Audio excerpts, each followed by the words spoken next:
세상 살아가다 보면 세상 문제를 해결하는 방식이 크게 두 가지가 있는 것으로 같습니다. 첫 번째 방식은 이제 피상적인 해결 방식인데요. 그냥 원인은 내버려 두고 겉으로 드러나는 현상만 처리하는 방식입니다. 마치 몸에 열이 날 때 해열제만 먹고 열이 나는 원인을 찾지 않는 것과 같습니다. 또 사람들과의 그런 갈등이 있을 때 갈등의 원인을 해결하지 않고 적당히 덮거나 그저 내 감정을 억누르는 것 같은 그런 방식도 마찬가지입니다. 이런 해결은 문제를 잠시 관리할 뿐이지 문제는 언제든지 다시 불거질 수 있고 또 나중에 더 큰 상처로 다가올 수가 있습니다. 둘째 해결 방법은 이 근본적인 해결 방법인데요. 드러난 문제도 보는 것 있지만 문제의 뿌리를 들여다보면서 그 원인을 찾아서 제거하는 것입니다.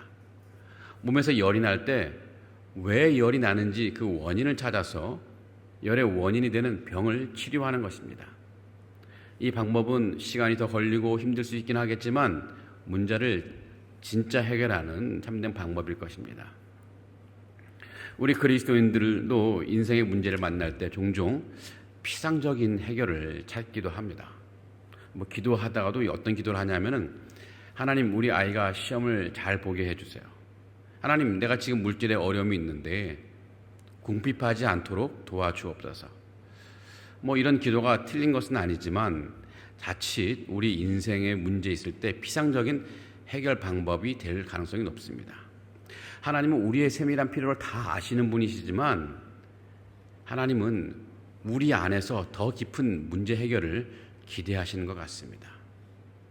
오늘 본문 창세기 32장에서 야곱은 야복 강가에서 하나님과 씨름하며 자신의 인생 문제를 근본적으로 해결하는 길을 찾아갑니다. 오늘 말씀을 통해서 하나님께서 우리에게 주시는 근본적인 해결의 길이 무엇인지 함께 찾아가보면 좋겠습니다. 자, 지금 깊은 밤 강가에 한 사람이 홀로 있습니다. 그 사람의 이름은 야곱인데요. 야곱은 오랜 세월 고향을 떠나 외삼촌 집에서 살았습니다. 이제 그는 모든 재산을 또 가족을 이끌고 고향으로 돌아오고 있습니다. 이제 강만 건너면 그리운 고향이 있고 또 아버지 집이 있고 또 어린 시절 추억이 깃든 수많은 장소가 그를 기다리고 있을 것입니다. 하지만 야곱은 그 강을 건너지 못하고 머뭇거리고 있습니다. 가족과 재산은 이미 강 건너로 보냈지만 야곱은 홀로 강가에 머물러 있습니다. 왜냐하면 강 건너편에서 형 에서가 동생 야곱을 기다리고 있기 때문인데요. 에서가 야곱을 기다리고 있는 것은 야곱을 환영하기 위해서가 아니라 400명의 무장된 군사를 데리고 동생 야곱을 죽이려고 기다리고 있기 때문입니다. 오래전 야곱은 형 에서를 속여서 장자권과 축복을 가로챘습니다. 그것 때문에 에서가 너무나 분노해서 야곱을 죽이려 했는데 야곱은 당시 형의 분노를 피해서 외삼촌 집으로 도망쳤습니다.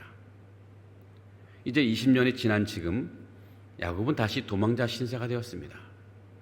외삼촌 라반과 재산 분쟁이 생겼는데 야곱은 혹시나 자식의 재산을 다 빼앗길까 두려워서 가족과 재산을 이끌고 몰래 도망쳐 나왔습니다. 하지만 갈 곳은 고향밖에 없어요. 그래서 야곱은 고향으로 돌아오는 길을 택했는데 하지만 형 에서가 강 건너에서 자신을 죽이려고 기다리고 있다는 소식을 듣고서는 이제 멈칫한 것입니다. 지금 야곱은 진퇴양난이에요. 강을 건너서 고향으로 갈 수도 없고 그렇다고 뒤로 돌아서서 외삼촌 집으로 갈 수도 없어요. 야곱은 이제 홀로 강가에서 밤을 지새우며 인생의 가장 큰 문제 앞에 서 있습니다. 성도 여러분, 우리도 살다 보면 때로 야곱처럼 인생의 야복강 앞에 선 듯한 순간을 맞이할 때가 있습니다.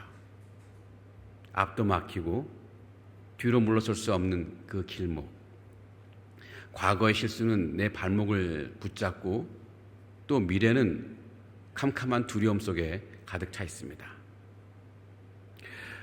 하지만 우리가 야복강 앞에 선 듯한 이 순간에도 우리가 낙심하지 말고 포기하지 않아야 될 이유가 있습니다. 왜냐하면 우리가 그런 상태에 있을 때 하나님은 어김없이 우리를 찾아오시기 때문입니다.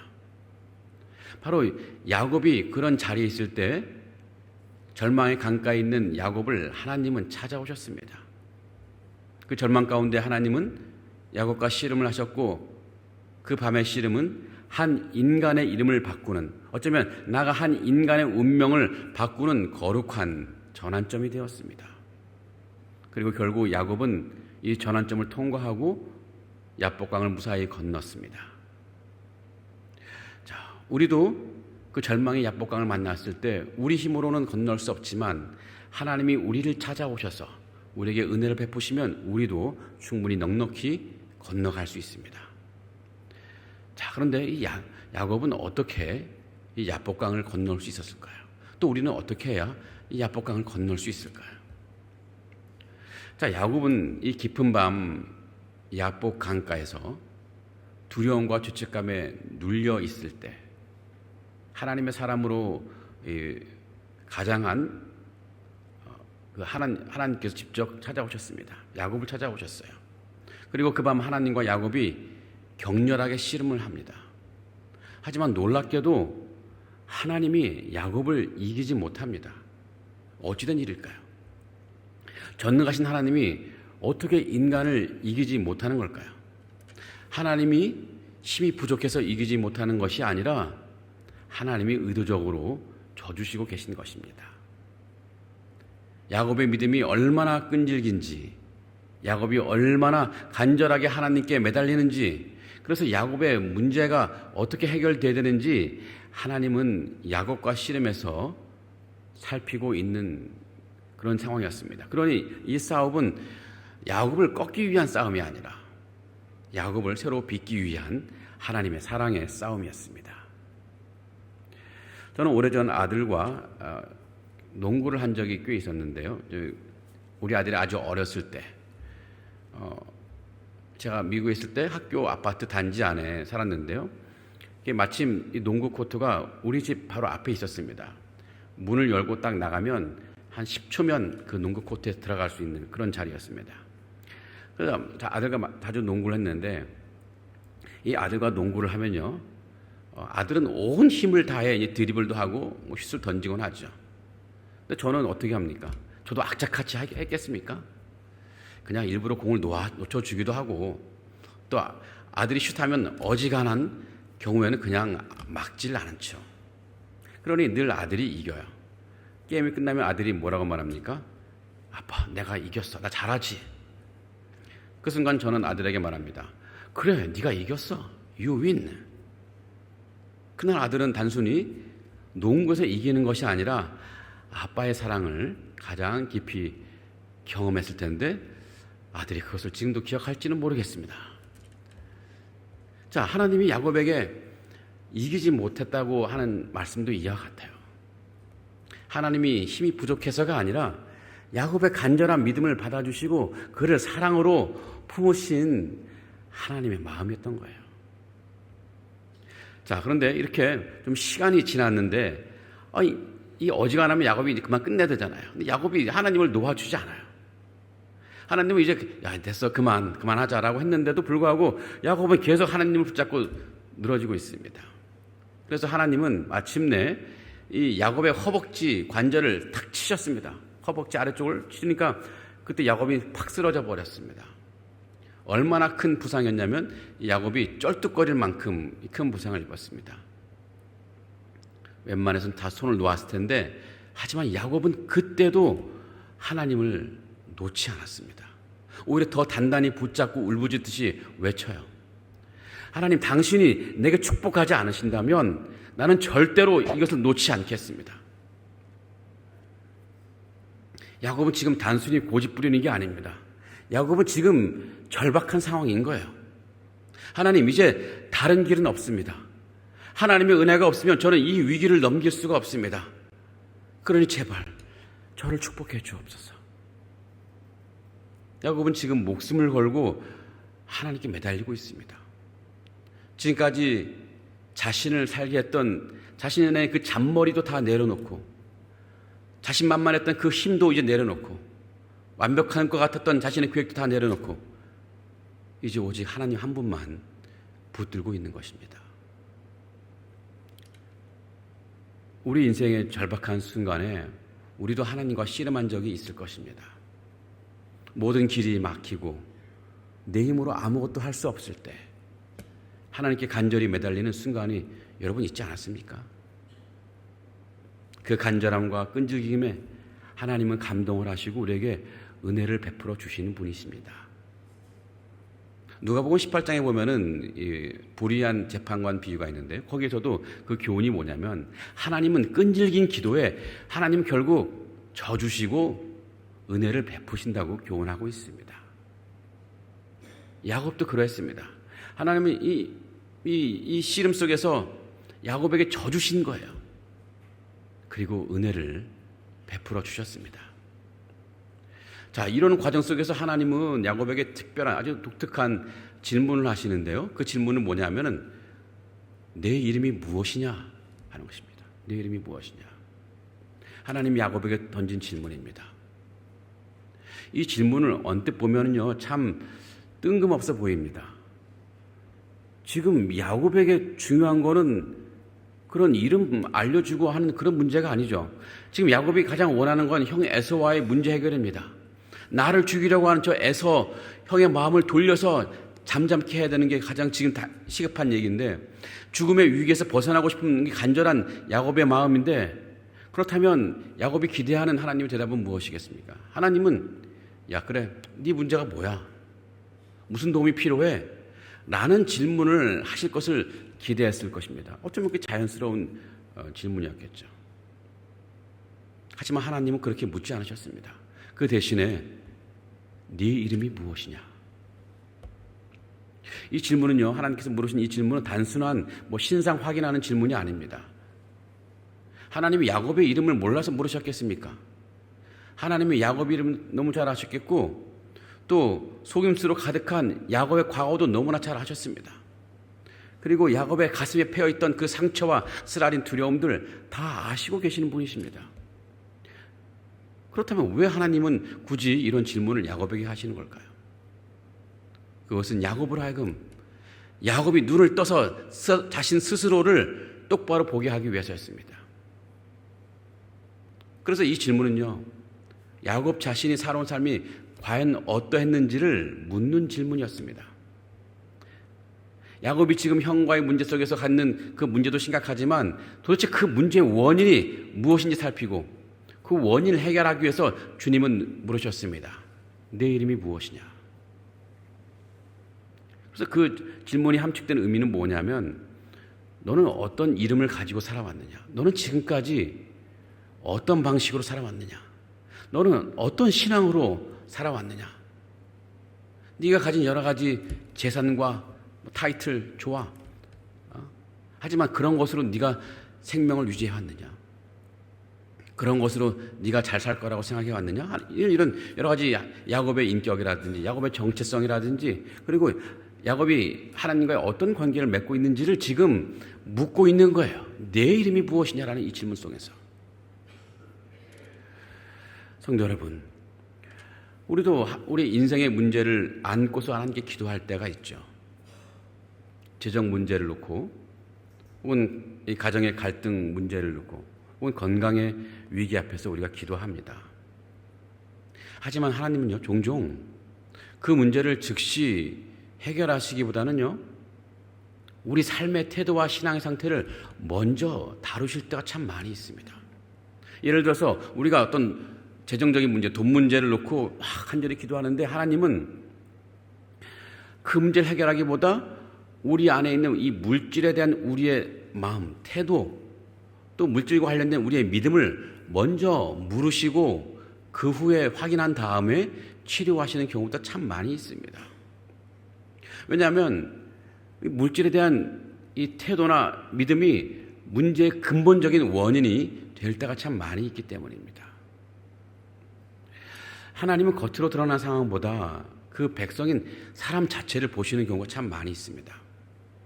그래서 그 사람이 갖고 있는 어떤 문제를 해결하는 것에 그치지 않고 그 사람의 문제의 원인인 그 사람의 인격이라든지 됨됨이라든지 또 하나님과의 관계를 먼저 살피시고 그 근본적인 원인을 해결하시는 분이십니다.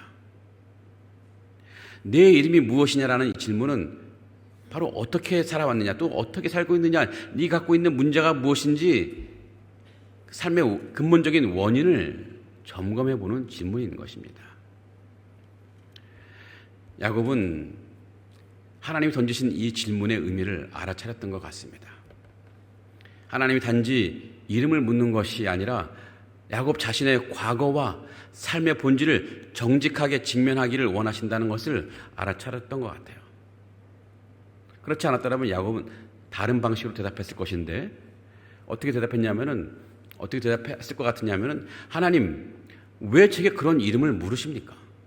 제가 지금 간절히 원하는 것은 형 에서와의 문제를 해결해 달라는 것인데 지금 이름을 알고 이런 문제가 아니지 않습니까?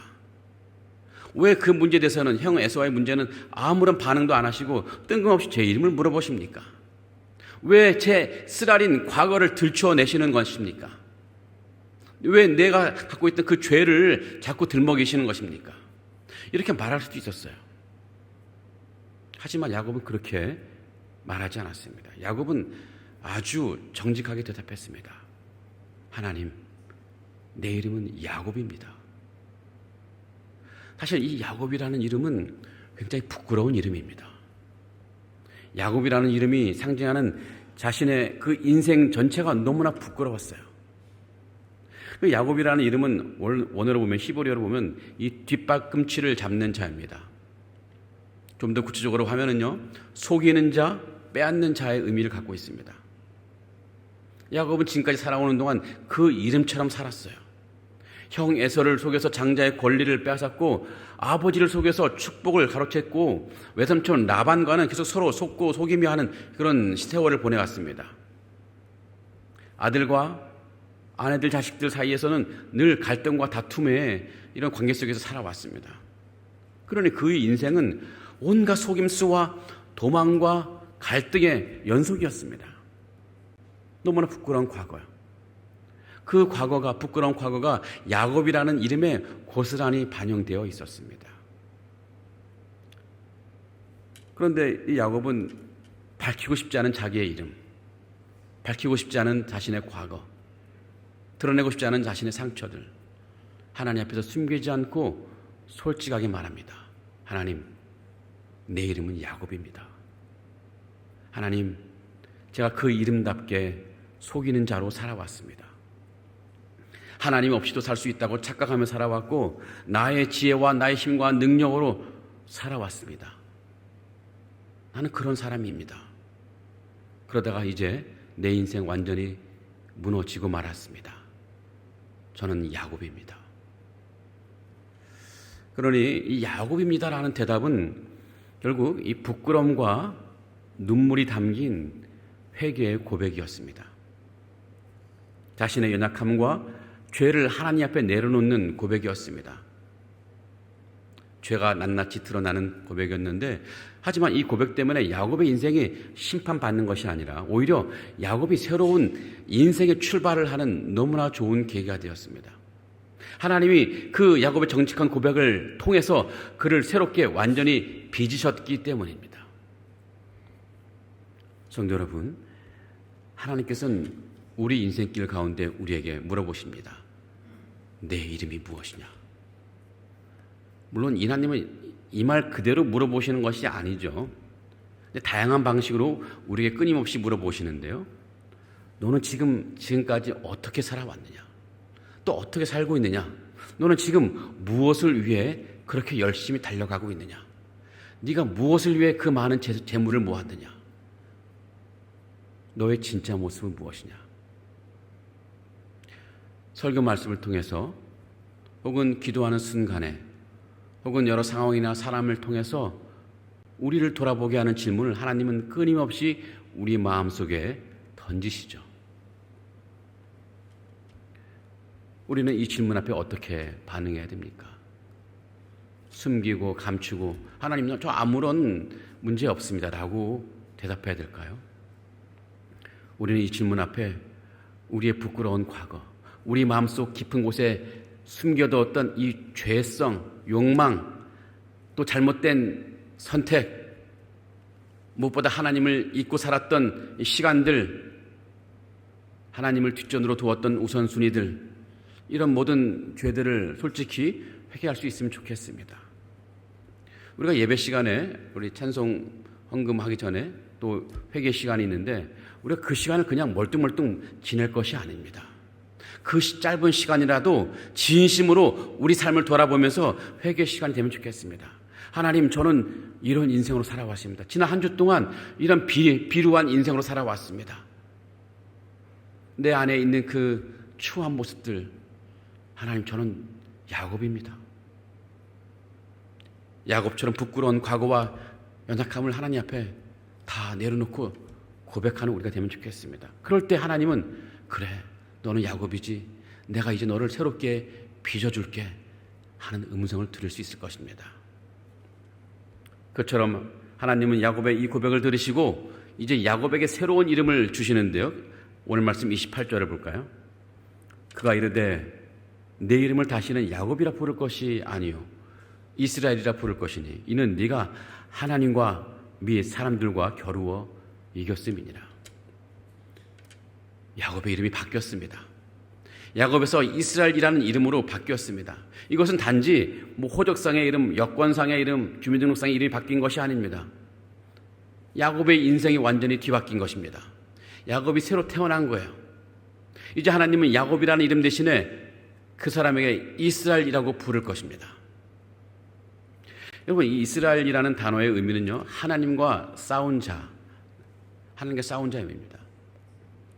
지금까지 하나님과 싸운 사람이 없습니다. 하지만 야곱은 하나님과 싸웠고 그것도 이겼습니다. 그의 간절함이 하나님을 이겼고, 그래서 하나님은 야곱에게 이스라엘이라는 이름을 주시면서 이제 승리자가 되었으니 더 이상 야곱으로 살지 말라고 야곱에게 말합니다. 그리고 그 이후에 야곱에게 왜 이런 이름을 주셨는지 설명하는데요, 너무나 큰 위로가 되는 말씀입니다. 두 가지 이유로 하나님은 야곱에게 이스라엘의 이름을 주셨습니다. 첫 번째로는요, 야곱은 하나님과 싸워서 이겼기 때문에 이스라엘이라는 이름을 붙여주셨습니다. 그렇다고 이것은요, 야곱이 하나님을 제압해서 이겼다는 뜻이 아닙니다. 이제 야곱은 하나님 없이는 살 수 없다는 것을 인정하며 하나님께 자신의 인생을 맡겨드렸는데 자기 힘이 아닌 하나님의 은혜를 붙드는 인생을 살면서 그 인생 자체가 승리의 인생이 되었다는 것입니다. 우리도 하나님의 그런 은혜를 붙들며 살아갈 동안에 하나님께서 우리에게 수없는 경험에서 우리에게 져 주시죠. 그리고 하나님은 우리에게 말씀하십니다. 네가 이겼다. 두 번째로 하나님이 야곱에게 이스라엘이라는 이름을 붙여주신 또 다른 이유는 야곱이 사람들과 겨루어 이겼기 때문이라고 말합니다. 야곱의 인생은 어떻습니까? 끊임없는 갈등과 싸움 속에서 살아온 인생이었습니다. 형 에서와 싸웠고 또 외삼촌 라반과 싸웠습니다. 또 아내들과 자녀들 사이에서 갈등과 서로 범민들 속에서 지냈습니다. 하지만 하나님께서 그 사람들과 싸워 이겼다고 선포하십니다. 이 말씀 역시 야곱이 그들을 제압했다는 말이 아니에요. 이제 더 이상 그들과 벌여온 갈등이 끝났다는 것을 의미하는 것입니다. 이제 화목하게 되었다는 것입니다. 특별히 형 에서와의 그 오랜 싸움이 끝나고 화해로 마무리되었다는 것을 선포하고 의미한 것입니다. 실제로 다음날 야곱이 강을 건넜을 때 야곱은 형 에서와 감격적인 화해가 이루어졌습니다. 창세기 33장 보면요, 거기서 에서는 야곱을 향해 막 달려오는데 칼을 들고 달려오는 것이 아니라 두 팔을 벌려서 우리 야곱을 안으려고 막 달려옵니다. 그래서 목을 안고 입을 맞추고 결국은 함께 같이 울고 있습니다. 그날 밤 야곱의 오랜 싸움은 마침내 하나님의 은혜로 끝이 나고 말았습니다. 성도 여러분, 우리가 하나님께 모든 것을 내려놓고 은혜를 구할 때, 또 우리의 모든 죄를 털어놓고 고백할 때 하나님은 우리에게도 새로운 이름을 주십니다. 그것은 곧 우리에게 새로운 삶의 길을 열어주신다는 것입니다. 이전과는 다른 새로운 삶. 우리가 과거의 상처와 갈등을 내려놓고 하나님 앞에 나아갈 때 하나님은 우리 인생을 새롭게 하시고 관계를 회복시켜 주시는 거죠. 야곱이 이스라엘을 변한 것처럼 우리도 하나님의 은혜로 새로운 인생으로 살아갈 수 있도록 하나님이 우리 인생을 이끌어 가신다는 것입니다. 자, 결국 이 야곱은 이스라엘로 새롭게 태어나고 하나님과 화해하고 결국 에서와도 화해했습니다. 이게 기적이 일어난 거예요. 에서와 화해하려고 야곱은 아무것도 안 했어요. 자, 이 이야기에서 우리가 알 수 있는 건 하나님께서 우리의 문제, 우리가 심각하다고 생각하는 그 문제를 하나님이 어떻게 다루시는지를 우리가 알게 됩니다. 하나님은 우리의 문제를 즉시 해결해 주시기보다는 그 문제 속에서 우리의 존재가 새롭게 되시기를 원하는 거예요. 겉으로 드러난 문제보다 그 문제를 일으킨 우리의 신앙적인 문제, 삶의 문제를 먼저 다루신다는 거죠. 하나님은 우리에게 그저 문제 해결자가 되시는 것보다는 궁극적으로 우리 하나님은 우리와 친밀한 관계를 맺는 아버지가 되기를 원하시기 때문입니다. 여러분, 하나님께서 이 야곱에게 하신 질문, 네 이름이 무엇이냐를 한번 다시 한번 떠올려 보시기 바랍니다. 하나님은 야곱에게 네가 어떤 문제가 있느냐, 내가 무엇을 해주기를 원하느냐 묻지 않으셨습니다. 그 대신에 내 이름이 무엇이냐라고 물으셨습니다. 이것은 이 야곱과의 하나님과의 관계를 회복시켜 주겠다는 그런 하나님의 기대가 담긴 질문이었습니다. 자, 그렇듯이 하나님은 우리가 무엇인가를 구하는 기도를 할 때 하나님이 우리에게 기대하시는 것이 있습니다. 그것은 하나님과의 관계 회복입니다. 하나님은 우리가 축복만 구하는 존재가 아니라 하나님과 친밀한 관계가 되기를 원하시는 거예요. 그러게 성도 여러분, 우리가 그토록 참 많은 시간과 열정을 쏟고 있는 문제들, 어쩌면 밤잠을 설쳐가며 염려하고 마음 아파하는 그 문제들이 사실은 우리 인생의 진짜 문제가 아닐 수 있습니다. 그때는 너무 힘들어서 잠을 못 자지만 또 얼마 지나고 나면 그게 뭐였는지도 기억나지도 않을 때가 참 많이 있습니다. 또 그 문제가 해결된다고 해서 우리 인생이 완전히 회복된다는 보장도 없습니다. 야곱에게는 분명히 에서가 문제였을 거예요. 그 당시에는 형의 분노라든지 형과의 갈등, 형이 데리고 온 400명의 군사들, 모든 것이 야곱을 두렵게 하고 괴롭혔을 것입니다. 야곱에게는 그게 너무나 큰 문제였죠. 하지만 하나님께서 보신 진짜 문제는 그게 아니었어요. 하나님 보신 진짜 문제는 야곱과 하나님과 관계, 어그러진 이 관계들, 깨진 관계, 바로 이것이 하나님 보시기에 진짜 문제였습니다. 야곱은 내가 어떻게 하면 형의 마음을 누그러뜨릴 수 있을까? 이런 고민했지만 하나님은 다르게 말씀하시는 것 같습니다. 사랑하는 야곱아, 내게 필요한 것은 에서와 화해하는 것이 아니라 나와 화해하는 것이다. 하지만 야곱은 처음에 이 점을 간과했죠. 이 문제의 본질은 야곱과 하나님과의 관계인데 야곱은 그 문제의 현상인 애굽과 예서와의 관계만을 보았던 것입니다. 우리에게 진짜 중요한 문제, 우리 인생 가운데 진짜 중요한 문제는 우리가 겪고 있는 그런 어려움들이 아닌 것 같습니다. 우리의 진짜 문제는 우리가 하나님과 어떤 관계에 있느냐 하는 거예요. 우리가 하나님을 잊고 살았던 시간들, 우리가 우리의 지혜와 힘과 능력으로 우리 인생을 꾸려왔던 그런 시간들, 그런 시간들에게는 늘 문제가 끊임없이 생겨나요. 하지만 하나님께로 돌아가서 우리가 하나님과 친밀한 관계를 유지할 때 하나님은 우리 삶을 개입하시고 우리 삶을 새롭게 하시는 거죠. 우리가 하나님의 은혜 안에 살아가는 인생이 됩니다. 어떤 문제가 닥치더라도 하나님께서 그 문제를 해결해 주시기도 하지만 우리가 모르는 사이에 우리 길을 스치고 지나갔던 심각한 문제도 그냥 우리가 모르는 사이에 하나님이 해결해 주시는 경우가 참 많이 있습니다. 나중에 알고 보면 우리 몸속에 내가 전혀 감지 못했던 심각한 병이 지나간 경우도 있습니다. 엑스레이 찍어보니까 이런 병이 있었는데 모르고 지나갔어요? 그런 것이 우리 인생 가운데 너무나 많이 있어요.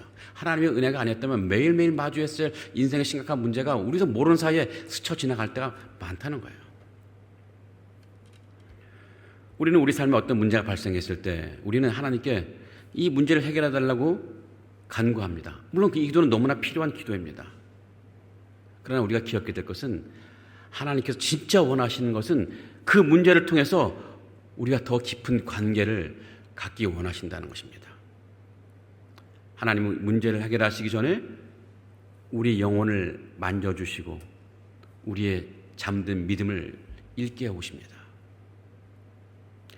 성도 여러분, 혹시 지금 여러분 가운데 어떤 심각한 문제에 서 계신 분 계십니까? 아니면 어쩌면 내 인생 가운데 그런 문제를 만날 수 있겠죠. 그때 우리가 무엇을 해야 될까요? 저는 오늘 말씀을 드린 걸 바탕으로 3가지 정도 권면해 주고 싶은데요. 자, 첫 번째는요, 우리가 어떤 큰 인생의 문제를 만났을 때 해야 될 첫 번째는 우리 자신을 정직하게 바라보는 용기를 가지면 좋겠습니다. 우리 자신을 정직하게 바라보는 용기. 야곱은 나는 야곱입니다 라고 솔직하게 고백했듯이 우리도 하나님 앞에서 우리의 연약함과 부족함을 그대로 인정하며 하나님, 내가 이런 모습입니다. 내 안에 있는 이 죄악들 다 이제 주님 앞에 내려놓습니다. 우리의 지혜와 힘과 능력으로 의지했던 모든 삶들 정직하게 한번 돌아보면 좋겠습니다. 이것은 스스로 자책하는 것이 아니라 우리 인생을 새롭게 시작하는 첫 걸음이 될 것입니다. 어떤 인생의 큰 문제를 만났을 때 우리가 해야 될 두 번째는요, 문제 너머에 계신 하나님을 바라보시면 좋겠습니다. 우리가 지금 겪고 있는 큰 어려움들, 왜 하필이면 내 인생이 찾아와서 나를 힘들게 할까? 이런 원망을 하는 것이 아니라 오히려 기대감을 갖는 거예요. 이 문제로 인해서 내가 어떻게 하나님과 더 가까이 가게 되는 것일까?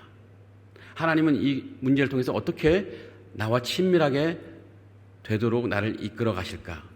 그런 믿음을 갖고 기대를 하는 거예요. 하나님은 문제를 통해 우리에게 친밀하고 싶어서 내 이름이 무엇이냐고 묻는 거죠. 여러분, 이 기회를 놓치면 안 될 것 같습니다. 문제를 만나면 하나님과 더 친밀해질 수 있는 너무나 좋은 이 기회를 놓치지 않으면 좋겠습니다. 세 번째는요, 큰 문제를 만났을 때 야곱처럼 하나님의 은혜에 처절하게 매달리는 우리가 되면 좋겠습니다. 하다 말다 포기하는 것이 아니라 야곱이 하나님을 놓지 않고 축복하지 않으면 놓지 않겠습니다라고 매달렸듯이 우리도 이 하나님의 은혜를 간절히 사모하며 끝까지 주님의 은혜를 붙잡는 우리가 되면 좋겠어요. 여러분, 이 세상은 우리의 힘과 지혜로 살아가는 것이 너무나 어렵습니다. 하지만 하나님의 은혜는 무한하기 때문에 하나님의 은혜만 있으면 우린 어떤 문제도 우리 인생에 아무런 문제가 되지 않아요. 하나님의 은혜에 붙들린 삶, 하나님의 은혜를 따라가는 삶이 되면 좋겠습니다. 성도 여러분, 야곱이 이스라엘로 변화되었듯이 우리도 분명히 새로워질 수 있습니다. 야곱이 지금 겪고 있는 그런 문제, 어려움이 절망의 이유가 아니라 하나님이 우리를 새롭게 빚어가시는 하나의 중요한 과정인데 우리에게도 그런 과정임을 믿으시면 좋겠습니다. 그래서 혹시 지금 여러분 중에 야복강가에 있는 야곱처럼 앞도 뒤도 다 막혀있는 상황에 계신 분이 있다면 너무나 좋은 기회입니다. 어떤 기회예요? 하나님을 더 깊이 만날 수 있는 기회. 이 낙심할 것이 아니라 포기할 것이 아니라 하나님을 더 만나는 여러분 되길 바랍니다. 하나님을 끝까지 잡으시고 씨름하시기 바랍니다. 그리고 놓지 않으시면 좋겠습니다. 그럴 때 하나님은 우리에게 이전에 경험하지 못했던 새로운 이름을 불러주실 거예요. 절망의 야곱이 소망의 이스라엘로 바뀐 것처럼, 이 두려움의 과거가 은혜의 미래로 바뀐 것처럼 우리 삶도 문제의 삶에서 은혜의 삶으로 바뀌어 주실 것입니다. 이 놀라운 하나님의 은혜가 우리 모두에게 임하기를 간절히 주님의 이름으로 축복하고 기원합니다. 아멘. 이제는 우리를 위해 죽으셔서 우리에게 하나님의 백성이라는 새로운 이름을 주신 예수 그리스도의 은혜와 우리를 끝까지 포기하지 않으시고 또 간절히 구하는 우리를 끝내 안아주시고 복주시는 하나님의 사랑과 죄인된 우리를 진리 가운데로 이끄시며 결국 하나님의 사람으로 새롭게 빚어가시는 성령님의 인도하심이 오늘도 자신의 죄와 연약함을 주님 앞에 내려놓고 더 이상 야곱이 아닌 이스라엘로 살아가기를 다짐하는 상하이 하느님연합교회 모든 성도들 머리 위에 지금부터 영원토록 함께 하실지어다. 아멘.